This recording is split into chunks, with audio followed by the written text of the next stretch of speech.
Okay. Okay, so if you've read and understood, considering it procedural skill station, please tell me how would you prioritize these patients for operation theater listing? The first case would be strangulated inguinal hernia with a patient of COPD and pacemaker. And a second would be the same diverticular abscess with allergy to penicillin and iodine. The third would be MRSA positive patient with AF who So needs you are BK. planning to keep the list as it is, right? As it, yes, ma'am. All right. So what are the general principles for keeping a diabetic patient on the operation theater listing? The patient should be prioritized first in the list, and then the early not more than one. If the patient is expected to skip a meal, then insulin should be given, and the target glucose should be maintained at 6 to 10 millimoles per liter, and before surgery, during the surgery, and post-op monitoring of capillary blood glucose should be done, and patient should be given fluids with 0.45 no, an N of normal saline with 5% glucose with Okay, but potassium. these patients should be kept early on the listing, but you have decided to keep your diabetic, insulin dependent diabetic patient last on the list. Why is that Yes. so? Because the patient is MRSA positive, Very good. And so that should be prioritized the last. why? And Because of the risk of answer completely, risk of please. cross contamination, Yes, infection of other patients. right. So when you're considering the operation theater listing, like National Confidential Inquiry into Patient Outcome and Death, what is the Mhm. criteria for emergency surgeries? Um, for um, the patient that should be limb salvaging or life salvaging surgeries should be considered as emergency. For example, please give example. What should be the Uh, immediately okay. patients Vascular operated injury, immediate? Yes, like vascular injuries, like following low traffic injuries to injury to major vessels and acute myocardial infarction. Um, then immediately ones the life or limb threatening ones, or ruptured yes, aortic aneurysms or ruptured ruptured aortic. spleen. Yes, or Yes. there should be hemodynamically unstable pelvic trauma, etc. They should be operated immediately. All right. Please tell me, Okay. right, what should be the routine for admission of patients, right, of diabetic patients overnight? The patient should not the the patient there should be overnight should not be overnight stay. Yes, The patient should be prioritized first in the list, yes, and the patient should not be kept nil per oral for the patient should not be kept for prolonged starvation. yes. Okay. Uh, What and are the rules when you have to operate on children? for children, they should be prioritized early in the list. Yes, And if it's a local procedure which involves uh, mm, local anesthesia, then the children should be prioritized first in the list, early all in the right, list. all right. Just put a full stop there. All right. What about patients who are undergoing surgery under local anesthesia? What are the general principles about them? For the professionalism, professional ethic with the anesthetist, we can include the local anesthetic procedures in between in the listing or in between the procedures in between major surgeries In order to optimize theater time. in order to optimize the timing. Yes. All right. Please tell me, how would you take care of your patient who has diverticular abscess but is allergic to penicillin and iodine?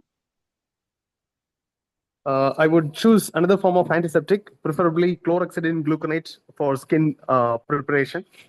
Yes. Or if And chloroxidine is not available, other forms of alcohol rub solution can be used. yes, But precaution should be taken to make sure the skin dries off before starting the surgery. yes, what about the penicillin allergy? What other Instead antibiotics of, can you given? we can give either cefazolin or vancomycin or All right. erythromycin. Okay, please tell me what measures or okay, how would you take care of your patient who's taking warfarin?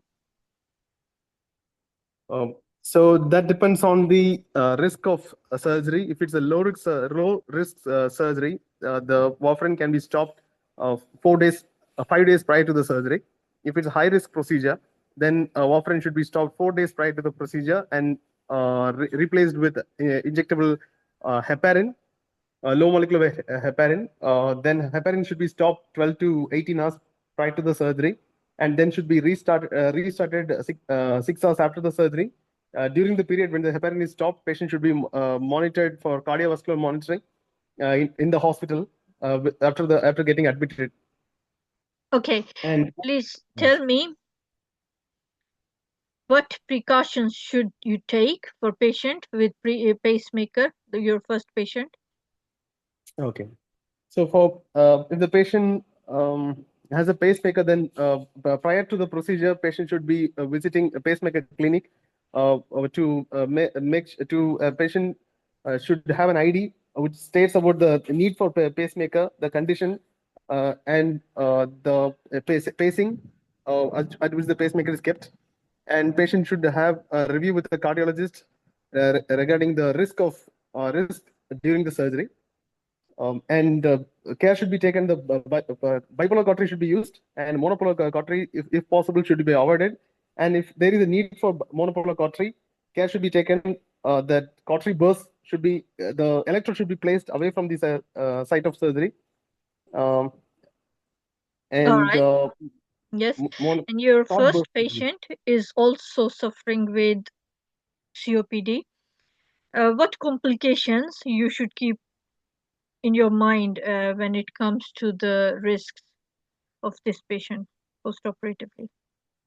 So preferably regional anesthesia like spinal anesthesia should be used for this patient. General anesthesia should be avoided, and patient should be explained the risk of need for ventilator following the surgery, and the oxygen saturation inhalation should be maintained at a low level with the saturation maintained between 92 to 93% in room air, and the patient should be consulted with a chest physician and for chest physiotherapist Yes. along with the spirometry. So, what are the 3 lung complications that can be avoided if adequate measures have taken at least 4 to 8 weeks before surgery of this COPD patient?